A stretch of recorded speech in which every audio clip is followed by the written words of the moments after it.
You didn't know it at the time because I made mistakes before, including getting arrested for making bad choices and stuff. And for whatever reason, God didn't get through to me. But for some reason, in that moment, it was like January 8th or 9th, 2016, I felt like my life was out of control.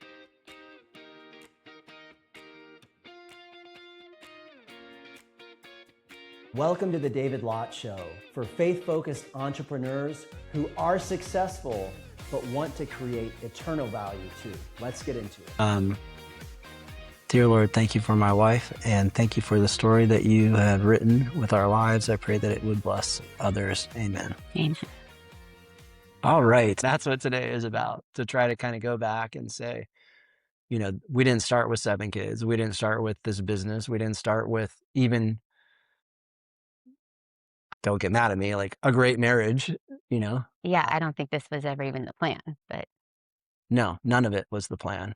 And so today is about going back and telling the story. Maybe we can just start with, since people may not know you so well, tell us who you are and where did you come from and how did you grow up and just kind of some of those things. I grew up in San Diego. I have a twin sister. It's just the two of us. I did not know the Lord growing up. I came from a family of unbelievers, and I don't think I stepped foot in church until I was dating you at 27 years old. Uh, I don't know exactly when I came to the Lord because it was kind of a slow process of repeatedly giving my life to the Lord. I didn't really grasp the concept of one and done. It was like, oh, well, I gave my life to the Lord, but I'm still a mess. So I'm going to do it again this week. Mm, And so a lot of hand raising. a lot of raising my hand. Yeah. And even then it was a slow process to get to where I am today, where I feel like I'm pretty sold out for the Lord. And Yeah. yeah. And so we met in a dive bar. People wonder, you know, not a Sunday school or Missions trip. a missions trip. No, we met in a dive bar. And what was our lives like back then? It was kind of party on Saturday and go to church on Sunday and then go party some more and watch football on Sunday. Mm-hmm. You were pretty young. How old was I? You were 24. I was 27 and I was on summer vacation from my teaching job. And so I thought, we'll have fun and hang out. And, this isn't going to go anywhere. And we fell in love over time, maybe. I think both of us didn't have any high expectations for our relationship. We were just going to have fun. And then what about work? You were a teacher. I was working at UBS in La Jolla, which was pretty sweet. I thought I was really the man. But I was also borrowing money from you. Yep. You might remember that. Yep. You were probably not the most responsible with your money, a lot of eating out, a lot of partying. And yeah, I was lending you money to go out. Those evil banks, those NSF fees really would stack up when the account would bounce off zero and I'd get like $10, $20 transaction charges. Yes, I remember that. That was painful. Yeah. You know this, but my story is I grew up in church, but I think a lot of my identity was in sports and being cool. And then I got hurt and I couldn't play sports and I went to a new school where I wasn't cool. And so I kind of resorted to partying to try to like feel better about myself and fit in. And I knew what was right in my heart, but I'd never given my life to the Lord. I mean, I remember praying the prayer as a 3-year-old. So maybe I was, saved. I'm not sure, but I certainly hadn't surrendered my life. I had, it was more like when I get older, I'll make good choices and that'll be great for after I do whatever I want. And I would say back then I was pretty all about, still the David Lott Show joke, trying to be less about myself. But back then, I was pretty off. I can't even believe that you stuck around, to be honest. We've talked about it a bit, and we're going to kind of get into some of the meat of when things started to move.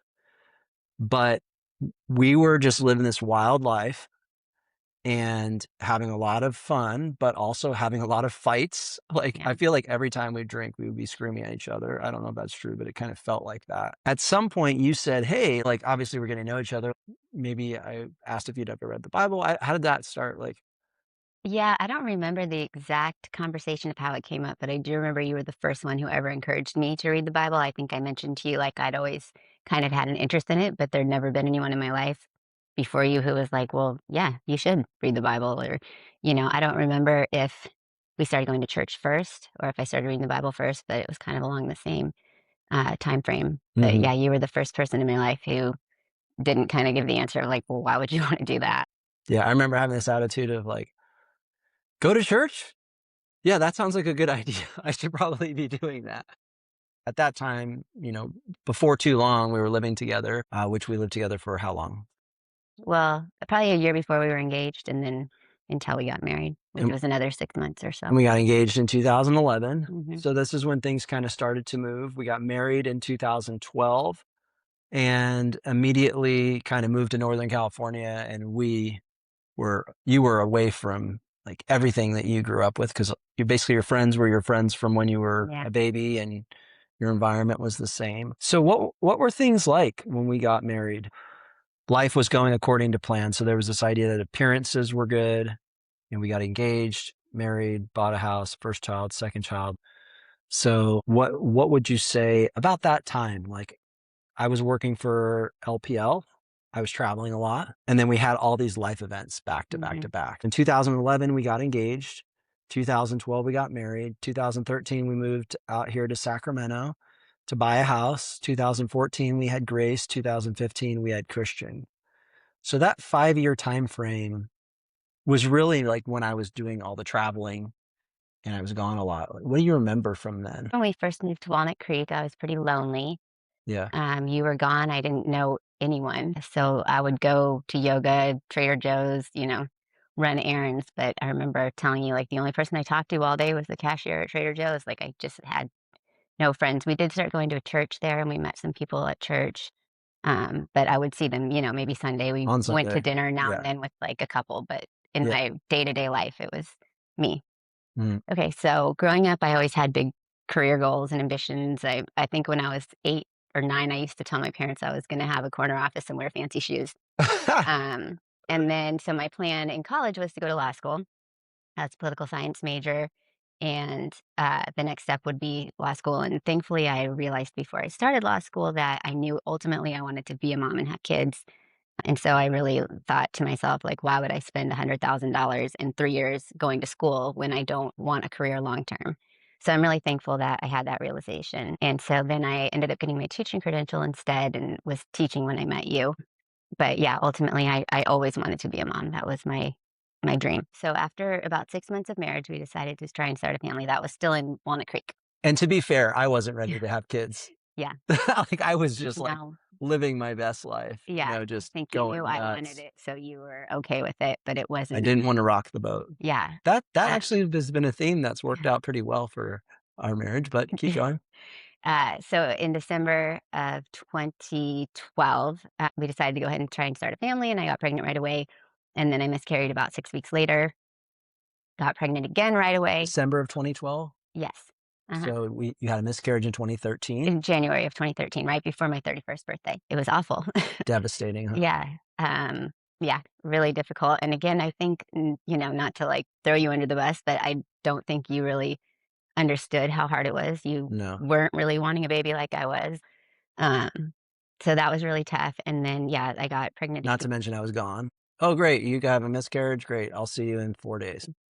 got pregnant again right away, had another miscarriage, I think in, like, March or April of 2012, and so that was just a really hard time. I mean, I just didn't know if I'd ever be a mom because it's like, "Okay, well, I keep getting pregnant, but is it And how just old were you at that point? 31?" 31, and I was 28. So you're getting older, you're thinking, "Hey, maybe I'll never have kids." Yeah, I mean, I wasn't quite there with the age thing yet, but I just kept feeling like, "Well, is this just what's gonna happen every time? Is my body just not gonna, Yeah.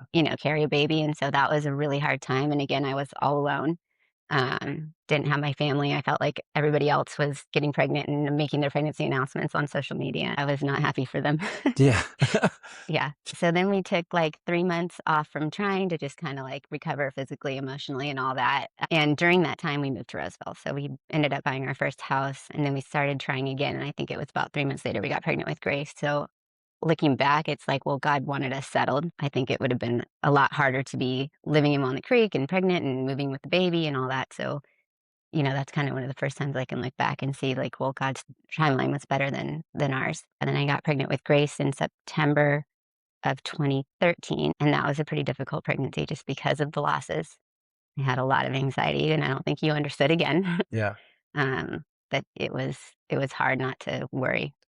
And we were kind of going to church at that time, right? I mean, Yeah, when we moved to Roseville, we tried a couple different churches, and then I think we were going to Bayside when I was pregnant with Grace. So we had kind of found our church and mhm. kind of getting connected. I had started a Bible study. I kind of made friends with a few neighbors, so still pretty on my own, but kind of, better than Walnut Creek. Yeah, that's interesting you started Bible study back then. Where I was at spiritually was like, Sundays was for God and Hmm. most of my life is for God, but I had this secret stash of, things like pornography or partying when I'm in Seattle or, whatever that I was just like, and I'm going to keep that little bag of tricks, on Yeah, the and I side. think that there was a lot more to it than I realized. I mean, I knew you went out with wholesalers as part of your job, but I think it was a little wilder than I was aware. Yeah. That's You probably the tell case. me about what was going on. I'm like, oh, okay, didn't know Yeah. that. Yeah. Then we have Christian in 2015. He was tough. Like early on, he screamed like a pterodactyl Yeah. for the first couple weeks, I would say, but he got easy pretty quickly. Not like Miles. And him and I somehow kind of got off on the wrong foot, right? I don't remember when he was a baby, you not like having a strong connection with him. Mhm. I know you'll say that now with the younger boys, like you feel like you just have a better, relationship with them. I don't remember that at the time with I Christian, mean, but I feel like we were spanking and doing like crazy stuff like that at like 18 months. I mean, he's always been a do what I want kid and like consequences, oh well. I Yeah. don't know where he gets that from. I don't know where he gets that from Yeah. either. Must be you. So yeah, I mean, he was a test your limits toddler, maybe because you weren't home. And so for us, like everything was going pretty good. And financially, God had taken care of us in ways. We started tithing at some point, I think when we moved to Walnut Creek. So that would have been 2012. And so it was like we were being faithful in some ways. Like you're going to this Bible study. I still feel like, I don't know about you, but at least for me, like it wasn't part of my everyday life. It was kind of still segmented. I'm going to be like, try to be the man at work. And it's up to me. I was in sales. And then, Yeah. Sunday is kind of Sunday. Yeah, I think probably for both of us, the surrender part wasn't there. I'm gonna read my Bible and, I'm a Christian, but am I really surrendered to his will? I don't think either of us was there. And I think that was probably evident in like the shows we watched and the music we listened to and all the things that would just kind of were normal, Mhm. really. Well, I think it's easy to be a Christian here just because so many people are. Yeah. Um, Like culturally, it's yeah, it's almost like, like, "Oh, where do you go to church?" And, yeah, everybody just kind of is a Christian, but it's not like that's a a good a point. difficult place to be a Christian. So sometime in the fall of 2015, there was an advisor here in Granite Bay who asked me to buy her business. I think that was a big turning point because I was gone all the time and we had two kids. And I realized that my path towards promotion was me just being gone even more because I just Mhm. had more of America that I would need to travel to. And I didn't want that because one of the things I valued from my dad was that he had his own company and he got to be around. Then going back to being a financial advisor, which I basically completely failed at, I Yeah. felt like the first time. And I felt like I was good at the corporate thing I didn't want to do.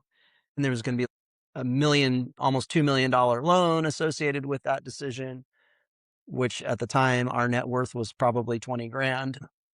And that was terrifying. So I think that like out of fear, I started wanting to like follow God. And Well, and you initially said no when she I asked did. you. I said no initially. Yeah. And then I felt like it was the right thing. It was one of those things like things are serious. And so now I'm going to ask God for his opinion, Mhm. even though I really hadn't surrendered anything to him. And so then what happened in January of 2016 when we went to San Diego? So we were visiting my parents down in Little Italy. I think Grace would have been a year and a half, and Christian was 6 months, 8 months. Hmm. And I stayed home with them. I might have gone out with you with friends earlier, and then I came home to, do bedtime, put them to bed, and you stayed out with your friends. And honestly, I don't remember all the details, but I remember trying to get a hold of you, and I couldn't, and you had had way too much to drink and were incoherent and not making sense. And so my sister and I had to get in the car and drive all over PB trying to find you and bring you home. Mhm. I was pretty mad. Yeah, I remember that day. I remember telling you, you must have been up with us super early in the morning and then went back to downtown because I remember telling you, "Hey, I'm gonna stay out." I'm like telling my friends about Jesus, kind of thing. I remember that, like Yeah. literally. And Well, then and the friends you were with are I mean, I knew they were not the good influence, the people that are gonna bring out the best in you. right. And these were people that we used to always hang out with, like great people, but just maybe Partiers. yeah, I'm gonna stay out. We're having a great time. We go to Shore Club, and like that's like the last thing I remember. And then the next thing I know, like I can't talk, I can't walk. You're calling me, I can't even form words. It was the craziest thing. But and then what I remember is the next morning, basically, I wake up in a beanbag chair on your parents' living room floor, and I'm just like, you didn't know it at the time because I made mistakes before, including getting arrested for making bad choices and stuff. And for whatever reason, God didn't get through to me. But for some reason, in that moment, it was like January 8th or 9th, 2016, I felt like my life was out of control. And I think that part of the reason that it felt like that was because I felt like I was pursuing God. I'm like the day before telling people about, oh, I'm telling my friends about Jesus. And then like I'm blacked out to the point that I literally have no control over my body. My kids are with my in-laws, and you got to go come with your sister to come find me, Yeah. search and rescue team. And I realized like in that moment, I thought I was able to play both sides of the fence. And that showed me my life was completely out of control. So the plan was I was going to leave my corporate job in April of that year. So then I've got that coming up, especially, well, around that time, let's say even the fall before that, looking for mentors. Cause I'm like, I have no idea how to run a business. I have no idea how to be a Christian, whatever. I have no idea how to do any of this stuff. It's trying to find somebody who could help me and kind of guide me. And I was striking out everywhere. I just remember saying to God on the beanbag chair, I have no idea how to follow all these rules. I've Mm. never been able to do it before. And so I'm willing to do anything if you can help me? Yeah, you don't like rules. Yeah. And we've talked about rules, like rules aren't exactly what there are more directions on how to live a successful life than a rule book that you can't do that. At that point, it's like immediately God surrounded us, me in particular, with like men who, for the next 3 years, probably Mm. 4 years, discipled me, poured into me. I had people coming out of the woodwork, I felt like, to help me. And so that was a huge turning point. There was a lot of challenge too. The person I was going into business with did not share, like before I really gave my life to the Lord, our values were close enough. Mhm. You know, you're a good person, I'm a good person, we enjoy hanging out, it's going to be fine. And then as things started getting serious to like the finish line, then I gave my life to the Lord. I'm like, wow, we don't agree on a lot of things. Like, should I even be going into this, God? So this would have been about June of 2016. And I remember that the deal that we had worked out in terms of how I was going to buy the business, the price and the terms and everything, I was looking at the cash flow of the business and I was like, this is not going to work. Mhm. I remember. You remember that? Yeah. And I was like, oh my gosh, I just quit my great job. I'm now here. This is not what I thought it was. I remember thinking either we have to completely renegotiate this. By the way, I'm already here. And by the way, nothing had been signed yet. Like my goal was like would definitely sign everything before I left because I'd been burned once before. Mhm. And nothing had been signed, even though like our lawyers were going back and forth. There was a document. And I remember fasting and praying. And the only way that it was going to work was that she came down, I don't know, what at the time felt like an astronomical number, $300,000 in price. And instead of paying you out over 5 years or 7 years, it's going to be over 15. There's no way. Like Mm. there's going to have to be a miracle for her to say yes to this. And I remember fasting and praying for 3 days because at that point I was like really like trying to go all in with how I knew how with the Lord. And I remember going into that meeting and explaining to her the situation that we were in and her literally like not batting an eye about it.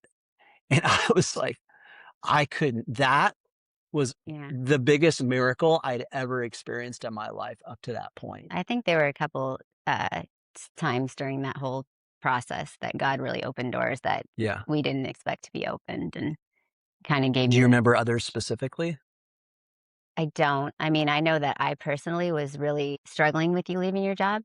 I like the security of the Yeah. known. I mean, you had your paychecks, you knew what you were gonna get when you were gonna get it. We had just gone on a rewards trip to Oh, Mexico, yeah. been, like, wined and dined and spoiled, and I Yeah, it was like, was "This is pretty sweet, yeah, like, are you sure that we things were wanna going really are well. you sure we wanna walk away from all this? Because yeah, so I remember I was pretty nervous about it, but I just trusted you, and I know that you That sounds like a miracle in and of itself given the background we have just shared. yeah, yeah, that must have been God. Yeah. Yeah, I don't remember specifics, but I know there were several different times where it was like, God's gonna have to do something for this to work, and he did. Mhm. I've talked a little bit about tithing in the past as like an entry into trusting God. And then, he like starts stacking, kind of faithfulness for you. Mhm, And that was definitely a line in the sand. And so I was a Christian and growing in my faith. I think you were too. I think at that time I had gotten like super fervent.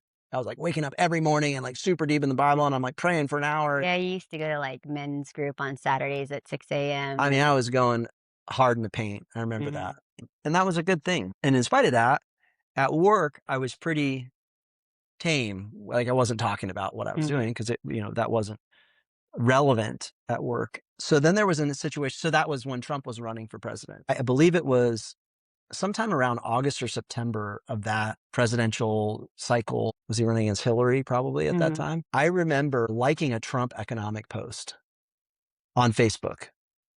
And by the way, like I had friended a bunch of our clients on Facebook thinking that, hey, I mhm, want you to get to know me. Eventually you're going to be working with just me. So hopefully that you know that I'm a trustworthy guy. I'm like the same guy all the time. mhm. And I remember my partner pulled me into my office and saying, basically one of our largest clients, maybe more than one, they're transferring their accounts out because I'm such a bad guy, and don't ever do that again. You can't like things on I think Facebook. that she told you a lot of things you couldn't do or say or It was a situation where they were very left leaning in their ideology, and so was all of our customer base. yeah.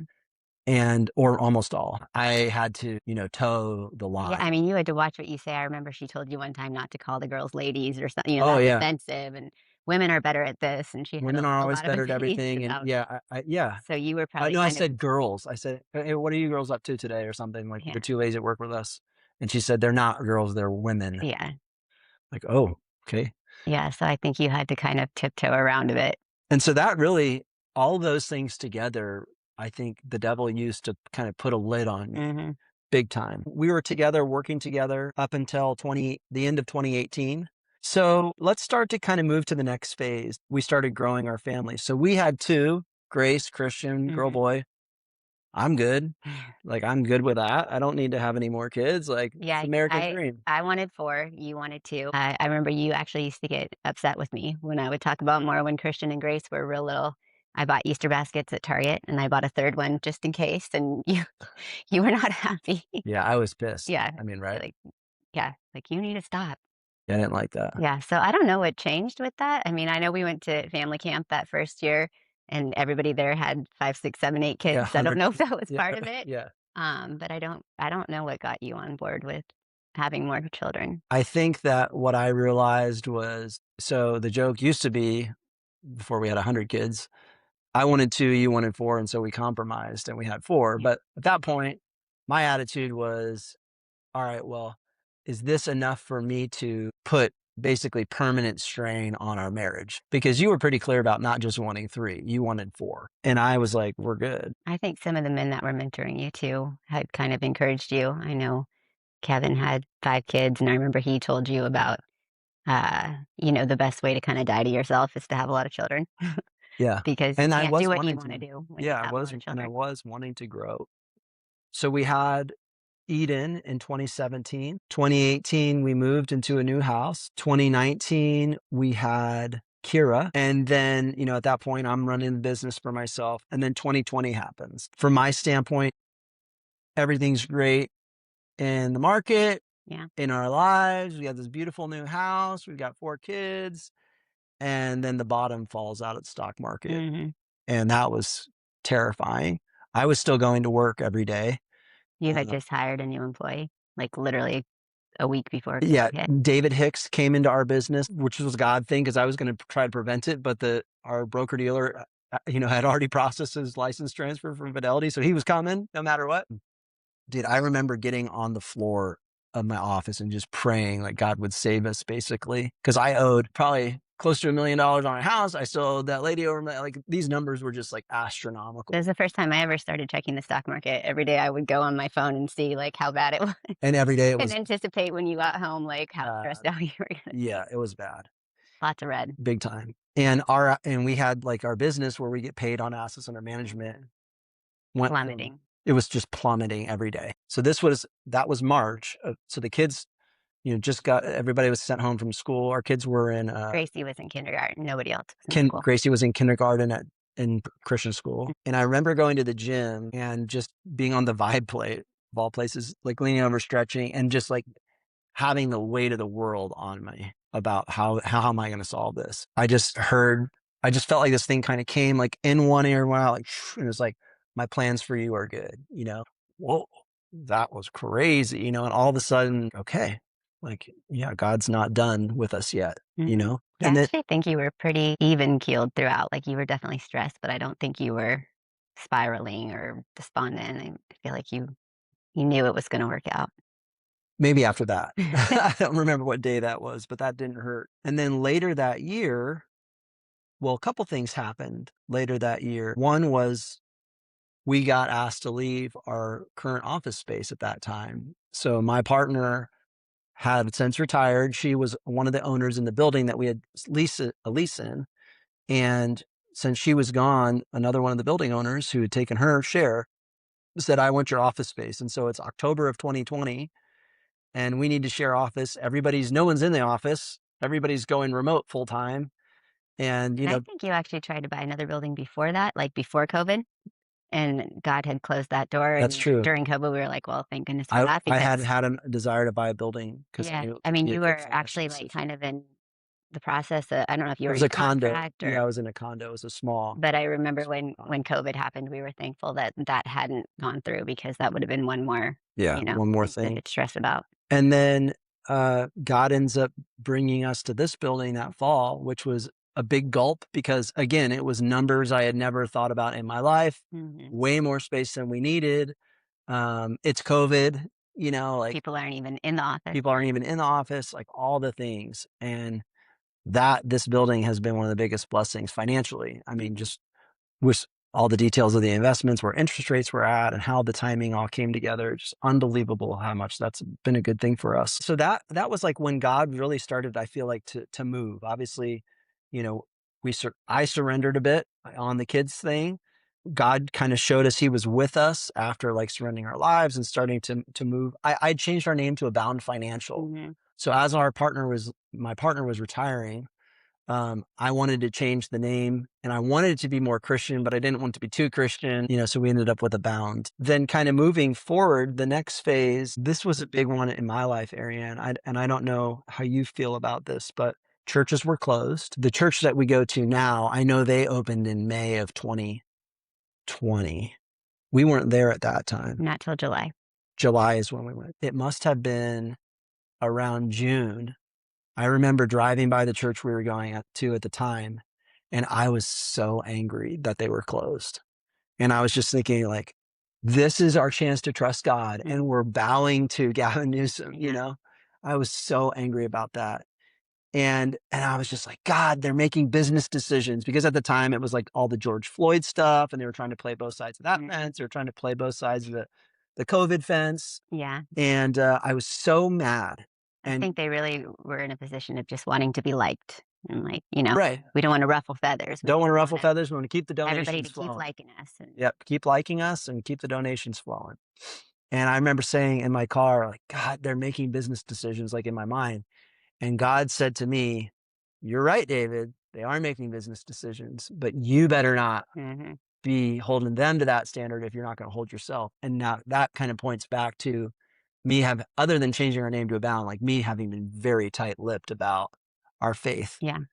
And that was kind of God's saying, hey, it's time for you to stop hiding. Yeah. Because what I was doing is I wasn't trusting him. I was protecting because we owed a lot of money to a lot of people and all these things. Now we had a building, I think COVID really drew that line for people in many areas of their life. It was like, are you gonna stay silent and, do as you're told, or are you gonna speak out and, speak what you believe to be go against true? the grain. Yeah. Yeah. I mean, even if you like go into Walmart and you didn't want to wear a mask Yeah. and you like have people like borderline want to attack Yeah. you or Yeah. yeah, that was Are gnarly. you gonna, walk the line or And lines were being drawn in families, Mhm. ours Yeah. certainly as well. So at that time, God had actually, right before COVID, I had joined Convene, which is a Christian peer-to-peer group, CEO to CEO kind of peer-to-peer thing. And I was learning about like what it meant to bring God into the business in like a more meaningful way. And I remember when I was so grateful because when God told me to stop making business decisions, which by the way, I knew was going to cost us business. Mm. I had resources to do something with it, like, and I remember the end of that year, end of 2020, there was like this thing, like how to bring God into your business. And it was like 85 ways. And they like listed it out, you give your employees Easter off, include Bible verses in your, client communications, whatever. And so we started doing all that. And there was definitely lost clients, but that I remember just kind of being like, well, we're doing it anyway. And that was definitely a blessing. We started praying for clients, who needed it, as opposed to me just kind of being silent or I'll pray for them Mm. after they leave or whatever. Like if in a moment, just somebody's just found out they have life-threatening cancer or somebody dies or whatever, like just to try to minister to people that way. And then we did switch churches at that point in time. And I think that the church we switched to probably set a better example at the time of being bold in your faith. Mhm. I mean, pastor was literally getting death threats and had to have a bodyguard with him at all times because people were so angry Mhm. that he was doing what he felt God called him to do and not what he was being told to do. Yeah. So I know for me and probably you too, that was kind of encouraging of like, well, I'm not going to be silent either, like, Yeah.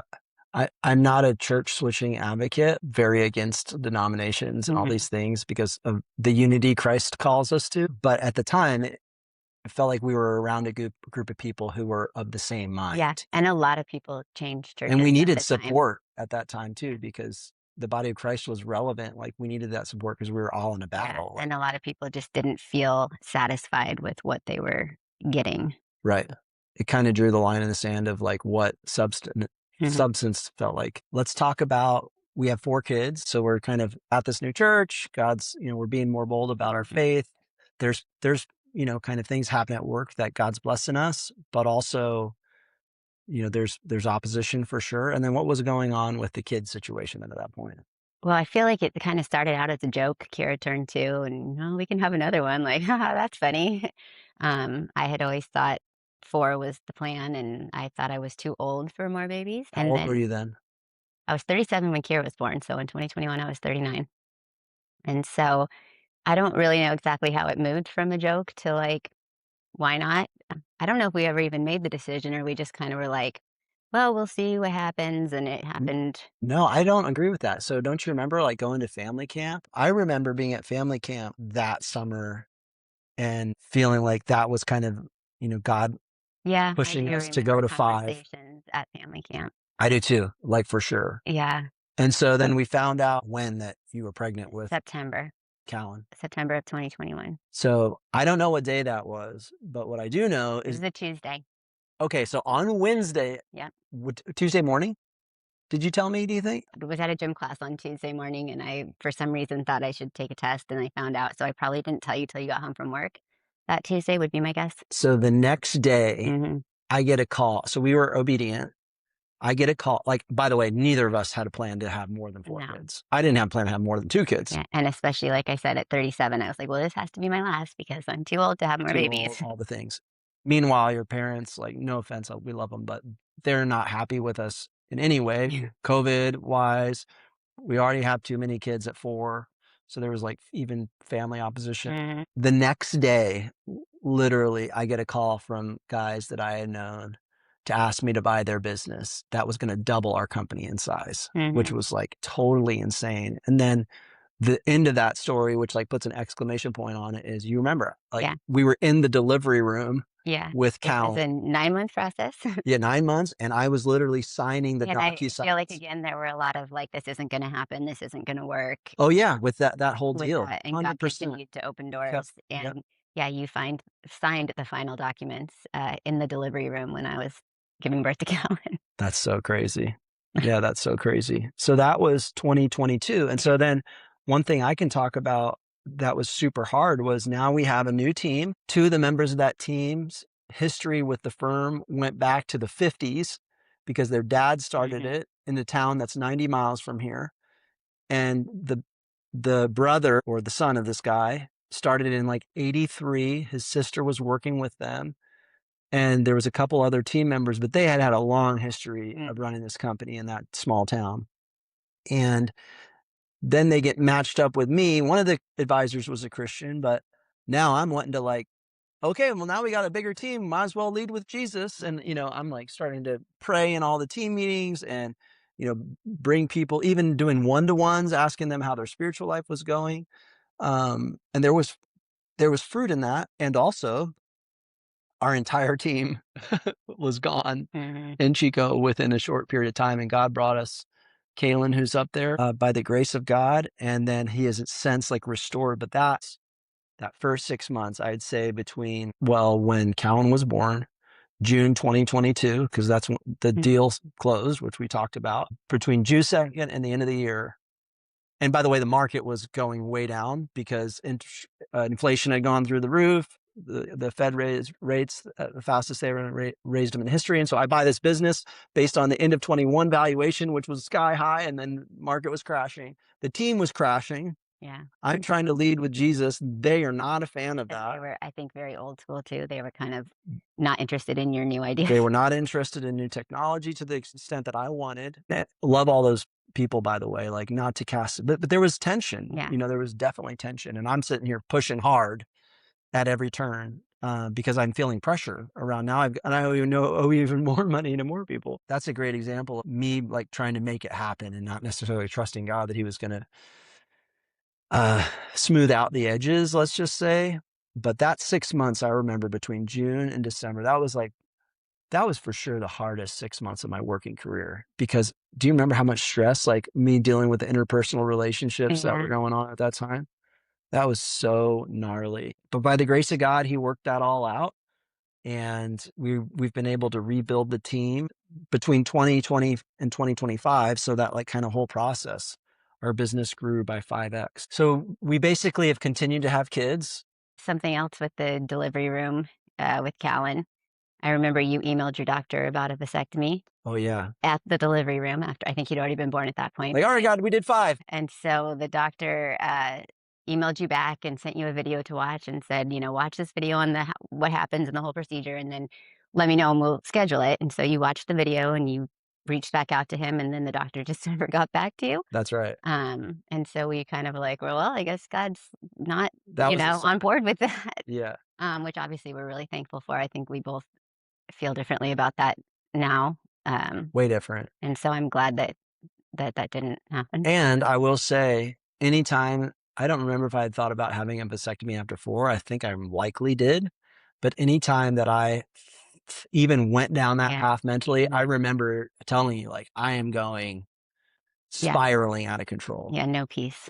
I also remember some point along the line at family camp, somewhere in the midst of all this, confessing some sins of the past to you Mm, in a way that, like, it was really scary and significant. And so there was a lot of healing, I think, happening in our relationship along the way too, as we kind of got closer to the Lord. And I was so grateful for that.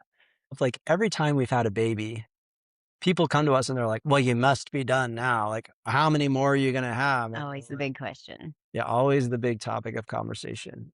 And even like as recently as Sunday, people at our church are like, "Oh yeah, we call you the Mormon family and Mhm. stuff." It's like, okay, thanks. Yeah, well, when I was pregnant with Evan, our 7th, I remember in the bathroom, an employee of the church told me that we have too many babies, Yeah. and I'm like, "That's such a weird thing to say," and, like, clearly God doesn't think that it's too many babies. I think that's been a process of like just not caring less. I care. I think you and I both, we cared so much about what people thought of Yeah, us. I mean, it's still a bit of a struggle for Me me. too. I feel like well, I don't know, you say you don't care, but when I go out with all 7, people stare, they talk, they make comments. Gawk, Yeah. mean comments. Yeah, and also being older, I feel like people who know my age are like, why are you having babies still?" You know? Mhm. And so that is kinda hard for me Having sometimes. family tell us how irresponsible we are all the Yeah. time. I don't really care because, like I said, if God wants that, then that's what I want, but it Mhm. is hard not to let people's opinions, shape your decisions or your thoughts. So I think that that process in and of itself has been a process of us dying to ourselves. I for sure, like, I don't know what you would say, but like for in my life, continuing to have more kids, basically going against the grain of the world in that way, and going against the grain of the world of like incorporating my faith more and more into work, like those two things and the opposition and like the negative stuff that comes with that. Of course, blessings too, but like Mhm. those things kind of like had me die to myself. I mean, I'm sure you feel this. I mean, the Bible says offer your body as a living sacrifice. I mean, hello, like Yeah. you've had 7 kids Mhm. and Yeah. you're it's I mean, I think insane. that motherhood is, like, the most sanctifying process. I mean, you do have to die to yourself every day, and you also are faced with, your failures and your flaws, losing my patience or just not being as loving as I could, or seeing my negative character traits in my children and being like, That's the "Well, worst. I really don't wanna pass that one on, so I'm gonna work on that." Yeah. I think motherhood is extremely sanctifying. Being parents and going to this level, God is honored and blessed Mhm. tremendously. And then there's been 2 things that have changed dramatically in our lives recently.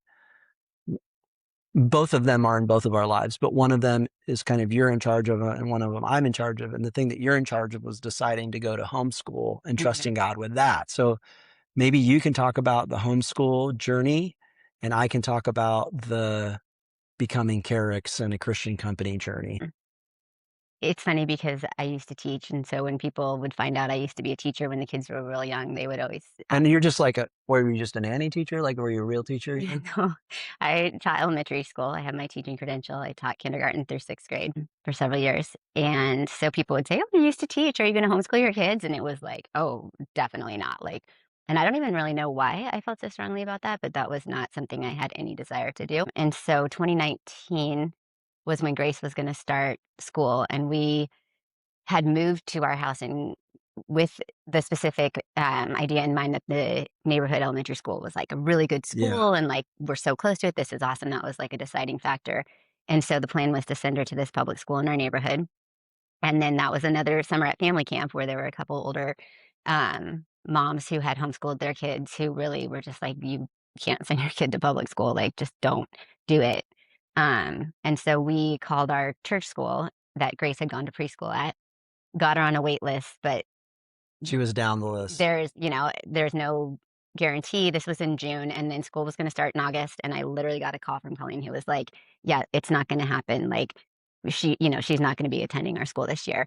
And I don't even remember what happened. I told Grace, "You're gonna go to this, school." We got Yeah, her we excited. even went to, like, the back to or the Oh, yeah, we went. pre-parent night, Yeah, whatever. yeah, and so that was the plan, and then, like, 2 nights before school started, Colleen called again and said somehow a spot had opened up God opened that door Yeah. that shouldn't have been opened. And I remember us thinking at family camp, like, "Why are we doing this? Is this a money thing?" Mhm. And it was partially a money thing. Yeah, and I think going to public school myself and being a public And school I was in public teacher, school too, I yeah. thought, public Comfortable with schools that, are grade are school. great, Yeah. and it turned out to be a huge blessing because then COVID hit the end of her kindergarten year, and she was sent home for the final, like, 6 weeks of school, but when it reopened in the fall and Christian started kindergarten, they got to go to school full time, they didn't wear masks, they weren't Zooming and distance learning, and so again, Somehow it was like, like Gavin Newsom's kids and our kids were the only kids in California yeah, that I got to think go to school they with no opened up mask. as a learning center because Yeah. there were, like, loopholes there. Not Leering Center, Learning Center. Um, but yeah, that was like such a blessing that they, were able to have that normal experience. Because I wouldn't have sent them to school with masks. That would have been a no. But Well, that was another trusting God thing because we're like, if all it is the money, yeah, we can't make it about that. We gotta trust that God's gonna take care of the money. yeah, And that was for real. I mean, that was a concern. yeah. And It was yeah, scary. I think we were making good money, but it wasn't like oh, we can afford whatever, like it was a Definitely not. consideration that this is going to cost Thousands $6,000 of a year and this dollars. is Yeah. free. That's how it felt. Yeah. Yeah. And so they were at that school for several years. And I don't know when God started to put it on my heart to homeschool. And there's a big homeschool community at our church. I have a lot of friends who homeschool. And so I think that at first you were not on board. I mean, I think pretty clearly we both thought homeschoolers growing up were very weird. Yeah, So and it's not like that now, it's very more mainstream, but I know one of your big considerations was that I'm gonna be too stressed out, I have so much on my plate, we had had Miles by this point, so I had 6 number children, 6, and he was an infant at the time, and and he you're was doing everything by yourself. yeah, he was a very, very difficult infant. Miles, man. The first 6 months of his life were rough, And um he didn't sleep for the first 8 months. yeah, 8.5. But we just really for me, I just wanted the kids well, first of all, there were even in private Christian school, there were experiences that the kids were having with, curse words and mean girls and bullying and just stuff that I was like, they don't need to be faced with this all day. Grace was in 4th grade and she was really concerned with fitting in and being cool and, popular. And I'm like, I just don't want that for them. And then I just wanted more time with them. I wanted their sibling relationships to be the top relationships. I know you say that to them all the time, friends come and go, but your family is your best Mhm. friend. And so I think all those kind of factored into that decision. And I don't know how you finally kind of came on board. I love you and think so highly of you. You were very stressed out. You take so much pride in doing a good job at taking care of the house and taking care of the kids and keeping everybody on time and keeping everybody clean and then like all the things. I knew that like homeschool was an impossible additional task. And at the time, or at least initially, you were opposed to having someone else in our Mm, home all the time. yeah. Like the idea of having someone else not in our family in our home regularly was like a no go. Hmm. And so somehow we both came together and you were open to getting a nanny. God gave us the best nanny on the planet. She's unbelievable. And also, I'd say, like, just to kind of bring it up to now, like, God has changed your heart so much. Obviously, we have a 7th child now, but like, it was either the kids, your prayer life, and your walk with the Lord, even since we've been to Destiny and going to the women's Bible study and all these different things. Even just your one-on-one time with God, like, especially in the last, like, even 12 or 6 months, like, even how gracious you are with me, like, more than I deserve, has just been unbelievable. I feel like you're the least stressed you've ever been, and yet, from the outside perspective, like, have this Yeah. set of responsibilities that seems impossible, you know? Yeah, I mean, it's funny because you would think having the kids home and being in charge of their education and all that would be more stressful, but I actually feel like it is a lot less stressful. It's like, we don't have to be dressed by this time and in the car by this time and bringing plates for this party and art supplies for this class. A lot of that was taken off my plate. And then obviously having our nanny to help with household chores, it's like she can take care of some of the stuff that I used to do while they were at school. I can focus on school and we just kind of make our own schedule. And, like, yeah, there are, And you had to die to yourself too with allowing her to do a lot of yeah, chores, yeah, laundry, cooking, cleaning, dishes. I mean, like, she does a lot, yeah. and you may or may not like things done a certain way. Now I think I've learned that done is better than the way if someone else is doing it and I'm not, then that's better than me doing it exactly the way I want it. And also learning how to, like, share with somebody that you want it done a certain way has Hmm. been a big, Yeah. thing. So and while that's going on with you, I had the opportunity 2 years ago to sell my business in 2024. Like, when I was considering that, was I talking to you about that, like, seriously or what? Yeah. I mean, I know that you mentioned it to me, but I don't remember it being a serious conversation. So I don't know if you were actually seriously considering it and just didn't really discuss that with me, or if you just kind of I don't remember having, like, deep conversations about that. I remember telling you, "Why would you retire? You'll be so bored." Like, you always have to have something you're working on and something you're working for, and saying, like, "What are you gonna do all day if you retire? Mhm. You will not be happy." So I do remember having that conversation, I guess. And I think I was considering it a lot more just, like, weighing the cost because at the time, like, I've got all these, clients that I do not share values with. They're getting richer and richer and just as miserable. I'm spending all this time at work. I've got all these children that I'm sacrificing time spent with. And I'm like, what am I doing this for? Like at this point, knowing that I can not do it anymore. Mhm. And I just felt like God was like, hey, we're not done here yet. And oh, by the way, I did all this and you're on my journey. I'm not on your journey, which is kind of an interesting Mm. thing to think about. And so, long story short, we decided not to do that. I kind of made a deal with God about, hey, if we're going to keep doing this, I'm going to make it this like a Christian thing, and try to build a kingdom. And then we, became Kerux and lost a bunch of clients in the last 6 months, which has been tough, but Mhm. God's kind of taken care of us. What has your experience been with the whole Kerux thing? I think that I was nervous about it initially, because I knew you would lose clients, and More clients? yeah, It's yeah, been a theme. yeah. I knew you were gonna offend people because people are offended by the gospel.